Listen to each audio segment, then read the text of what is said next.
Polestar has been making news lately. You've probably seen their ads trending on your platforms, and I'm gonna tell you why. Should you buy their stock? Should you buy their car?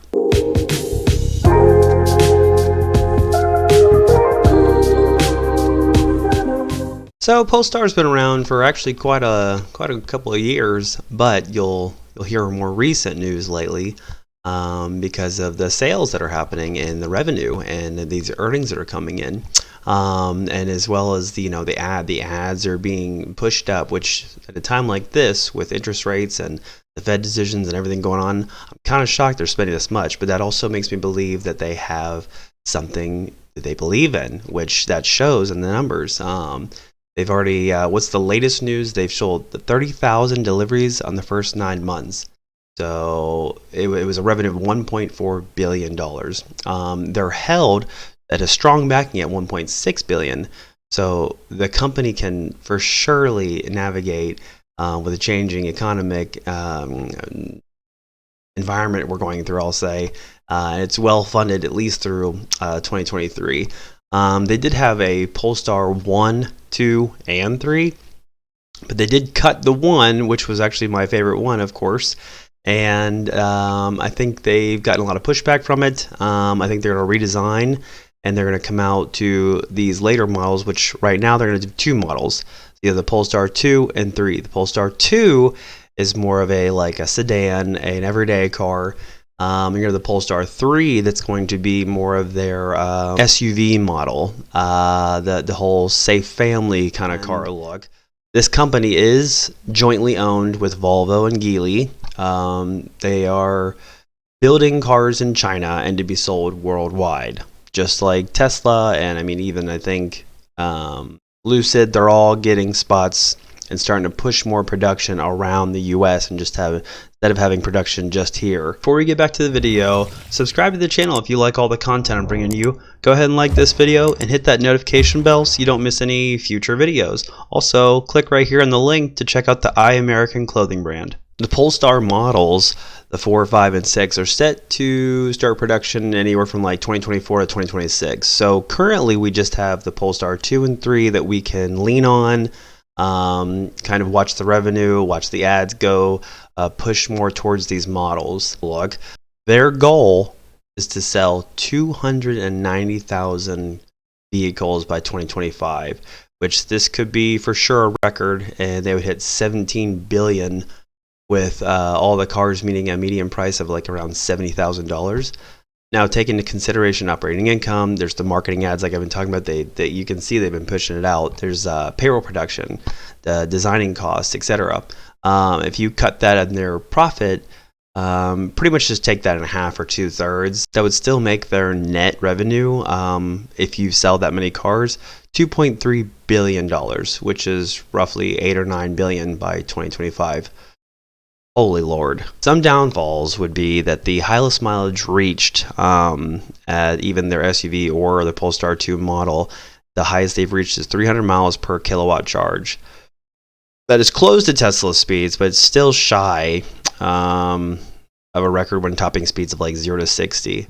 This should be obvious, but I've had people say, can you use the Tesla charger with these models? No. But they will work with other supporting charging stations, such as Blink charging, which I've kind of dipped into in their stock market, and then I've dipped back out because even though I see with their revenue a strong kind of future for them, Charging Point has a better spreadsheet. They do promise a full charge in 30 minutes at a DC fast charging station, with at least a power wattage of 133 kilowatt. The cars are nice. They're pretty. They're clean. They almost look sort of like a Volvo meets this new, I'm not going to say Kia, but the way that Kia and Hyundai are trying to make their EV models look, it's like they've almost just bind those together with this whole new age, innovative look for the future. But I'm telling you, the Polestar 1, that thing was like a Volvo S90 series mixed with a Mercedes CLK. That thing was beautiful, but I don't think it was made to be the car that the everyday driver. So right now you need that revenue. It is starting up. They're not a brand new, but they want to get their foot in the door and get a nice consistent revenue here before they start going crazy. But it was that model that was appealing to midlife crisis guys or just in general people that are, in that market of that kind of, fast, sporty car look with still a little class. And I mean, this could be, to me, a very big competitor for Lucid. Lucid has that same kind of base model with their batteries and their look, but they achieve that higher class look than Tesla. That's I think what they're going for is like, hey, we have Honda. Let's just say that Honda and Tesla, they're selling like crazy. They're produced in all different countries. And then you have Mercedes and BMW, and not everyday drivers. But I think that's what Lucid kind of goals for is, yes, they want a car that the everyday driver can drive and have, but they also want, I think they want that more higher class look. But let's talk about their stock. So I did buy on their acquisition back in March, and I waited a little bit because usually when those things happen, like stock splits or whatever, you give it a little time to let all the volatility or the news or all the heat and all the circulation, you let it die down a little bit and see where it's really sitting. Once you get all the short buyers, short interest out, all that stuff, once that's all done, you can see a real number when it's calm. But their stock is, they're holding at a $2.9 billion revenue. Institutional holdings have increased 19%, and they have a 31% sellout, which you have seen, especially with interest rates. And there's trade wars, the GDP, 2 negative GDPs, inflation still high, the unemployment numbers, all that stuff with the market going right now. A lot of companies you're seeing where the institutional holdings have, either gone up. This is in line with other EVs. The current market shifting downward until inflation calms down and rate hikes have decreased. We are seeing blood across the whole market. So that's not really where you can look at this so much. You're going to look more in this stock because of the innovation, the models, the numbers that are going to speak for themselves, and how much ad spending they're doing. Usually when you have a product you believe in, say you own a company your own, are you just going to let it sit and hope all your buyers come to you? No, you're going to push it, and you're going to push in something you believe in. The biggest thing, and this is just current breaking news, is that with the China COVID lockdowns, which they put into effect a couple weeks ago, it has sunk the stock a lot more. It was holding at that like $7 to $10 range and even going to 12 at times. But with them shutting everything down, which is, anytime you stop anything, which could be healthcare, food, consumable staples, anything, you shut it down and you play this whole, COVID lockdown again, well, people are going to not be able to, have resources to buy things. And they could fear for their future, which is 6 months outlook. They could be dipping into their savings. So they're not going to be looking to go buy a brand new Polestar or Tesla or what have you. Since they have such huge production in China, it is causing a volatility with kind of an outlook in sales. But I do think where it's sitting, since it's been a couple weeks going on now, it has seen enough pain from this recent catalyst. And I would, like I said, let this news ride out and maybe set a limit order. I like setting limit orders more than just, buying an impulse buy. Since the stock was and has ranged from since March and even going through all this Fed drama and volatility and uncertainty with the markets, being at that 10 to 12 range, now jumping down to a 5-6 range. Have we hit that low? Well, that's why I'm putting a limit order in, because I've already bought in at that $9 range, which was to me a good time, seeing it go from 12 and kind of jump back and forth within that like 3 to 5%. To me, if this one goes, let's just do a 5%, 7% drop. If it goes down to 550, that's well enough. This company is good for it. I can almost see it. If you look back, going back to the Polestar 3, it is very similar to the Volvo like XC styles. Not shocked. They're all owned by the same guys and probably working with designers and want to stay in line with their look.